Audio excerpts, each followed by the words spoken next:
Magandang hapon, yung PR ng Linggo, September 17, 2023. Update po muli sa lagay ng panahon.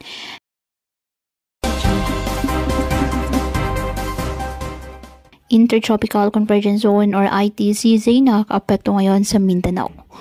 Wala namang bagyo o low pressure area na may monitor sa loob po ng ating PAR na maaaring maka-apekto sa ating bansa. Wala ring nakataas na gale warning sa anumang baybayin ng karagatan, kung kaya malaya makapamalaot ang ating mga kababayang mangingisda at may maliliit na sasakyang pandagat. Ngayong araw, dahil po sa epekto ng Intertropical Convergence Zone, asahan na maulap na kalangitan na may kalat-kalat na pag-ulan at thunderstorms sa Mindanao.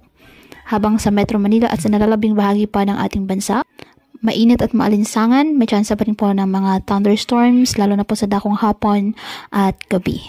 Kaya pinapayuhan ng ating mga kababayan na may maingat at maging alerto po sa mga posibleng pagbaha at pagguho ng lupa at ugaliin na magdala palagi ng payong o kahit anumang panangga sa ulan sa tuwing lalabas ng ating mga tahanan.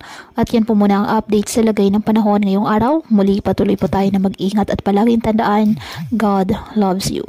Stay safe and God bless.